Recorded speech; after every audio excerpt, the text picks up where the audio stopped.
It's part of who we are. It's part of the DNA of our company. The AMB Group stands for Arthur M. Blank. Arthur Blank is our chairman, founder.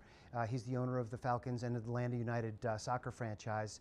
He was the co-founder of Home Depot, and he built one of the most successful commercial enterprises in the history of this country on 6 core values. And those core values include to give back to the community that you reside in, to the country, to the planet, ultimately to leave this place better off than when you found it. And that's a driving philosophy for our owner, our company, myself, and that segues beautifully into the military. I have a military background. Our head coach, Dan Quinn, while he didn't serve in the military, is deeply, deeply committed to the military, and in fact, believes that they're the closest proxy when it comes to team and brotherhood. He models so much of what he preaches inside the locker room on the military model and the connection that is forged in service together. So we had this unique alignment, and you know, when you think about it, here we are in the state of Georgia. We've got more soldiers and their families per capita than almost any other state in the country. With Fort Hood, we've got Fort Benning, we've got Fort Gordon. So essentially, I went to Arthur and said, this is something we really need to do, and if there's any NFL franchise that should be benchmarked, it needs to be the Atlanta Falcons. So we've been working intentionally on our military program since then. What I love about hiring veterans is obviously the skill sets that they bring, right? They're mission oriented, they're success driven, they have a level of discipline, they are used to leadership in situations that are ever changing and dynamics, which is exactly what the kind of business environments. We're in a big global connected economy that with new business models and Amazons of the world, they're changing every single day. So if you're not comfortable with a dynamic changing environment, you just can't keep pace in today's economy. And I believe soldiers, the military, they are a resource that have lived that. That's who they are. So that for me, I value what they have done. I know that I can teach them about the sports business or the car business or whatever the functional discipline. Don't overrate that. I believe in hire the talent, hire the skill sets, hire the character that is inherent of so many of our military leaders, and the rest is something that they can learn. And what I found in hiring extensively military folks myself, they learn really, really quick. Here's the advice that I give to I mentor a lot of military folks, and think about your experience, and I encourage folks that I work with to write what I call an elevator pitch on who you are and what makes you interesting. The byproduct of that is of reading this short one-pager on you and who you are and what you've done and where you've been, is I want to meet that person. You know, I don't want to hear military speak. I don't want to hear resume jargon. Tell me, write a creative writing exercise about you that is interesting and engaging, that says, I need to meet that person. So I tell them to start there, because I come from a marketing background, and if you don't think about your brand and the attributes that define your brand, and you start communicating, you make a mess, right? So first, take the time to think about you and your story and your experiences, but to try to communicate that in storytelling manner. That's what this elevator pitch is all about, not in resume jargon. And once you do that, I think that's going to help you in future interviews, in sit-down meetings. And I also encourage, the advice I give is, I want you to have 50 cups of coffee. And what I mean by 50 cups of coffee is I want you to have a meeting with someone like me, where we'll have coffee, and I might not have a job opportunity, but I might know 4 other people, and we'll have a conversation, and over a cup of coffee, I'm going to learn about you and your skill sets, and I'll say, but I know this person in this company that might have an opportunity for you. So that conversation, that 1 cup of coffee begets 2 more, that begets 3 more, and that sort of the law of small numbers. Suddenly, you're going to meet a lot of people, and what I also encourage, take advantage of people that want to help. There are a ton of people out there that would never turn down the invitation to sit down for 30 minutes and have a cup of coffee and exchange understanding and background. I never say no to that. So don't be shy. Ask for a cup of coffee and a meeting, and you'll find that as you tell your story and in conversation, you're going to get better at it, you'll get feedback, and so the next time you have a meeting, that story is going to get a little bit more refined. And in that process, it's going to lay a groundwork so that when it is formal interview time, that storytelling, you will have honed that, refined that, and you'll be ready to knock it out of the park. You have to shake a lot of trees as you make your transition. It takes a village. So you need to enlist your friend circle, your family circle, the people you know, the 50 cups of coffee that I just described.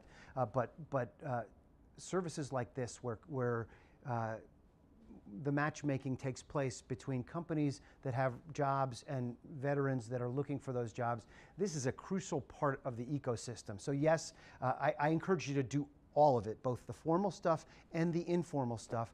And really think of it, this is your job. Your job is about first defining your story, crafting it in the most compelling way so that when you have these opportunistic meetings, whether it's at a Starbucks coffee shop or it's at a recruiting fair like this, you'll be able to take maximum advantage. If you come in, you haven't thought about your story, you're going to fumble through it, you're not going to do great. So it is a process, and like anything else, you get better at it through repetition. The more you tell your story, the more you have meetings like this, the more you take advantage of recruiting fairs like this, you'll get better at doing it, and ultimately, you'll find the opportunity. And that might not be your life opportunity, but it's going to help you in your transition, and then the next opportunity will come out of that. So it really is a process. For me, I am a student of leadership, and that is the skill set, the most important skill set that I bring to bear. And I learned it at West Point. I honed it while I was in the military, and as I made my transition from military to civilian life, I have been honing it ever since.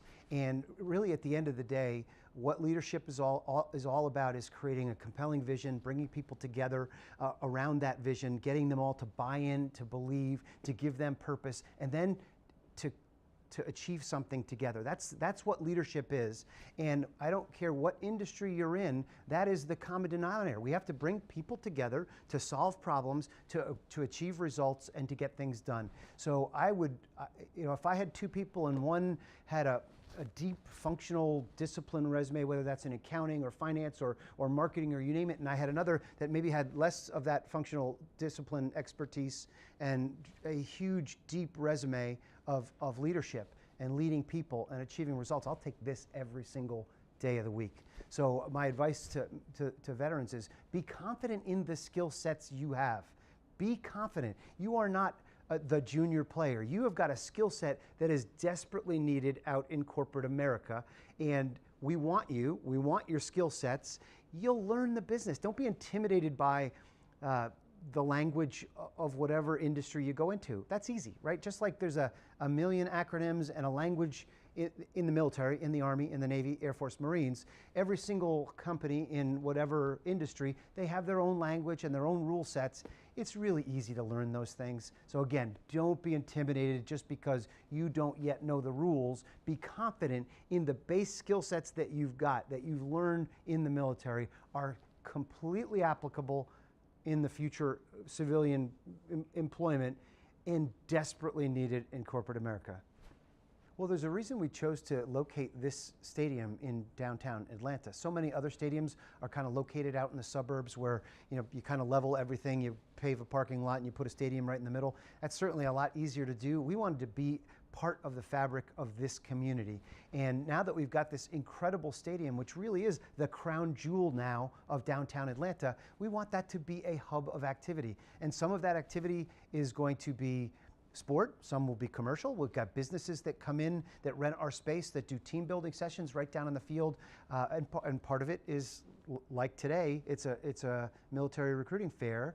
And so across all different needs, at the end, we want Mercedes-Benz Stadium to be an integral component of Atlanta's downtown, of the broader community. And by doing events like today, specifically focused on veterans, we're addressing a real need. There's an enormous veteran population here in Atlanta, one of the larger veteran populations in all of America. So it makes me really proud that we are privileged to host this matchmaking that's going on throughout today of employers and now transitioning service members. You know what we have. We've got an incredible stadium that we want to have life inside of. So as we increase our network, if there's a need that we haven't addressed in this, just understand our doors are open.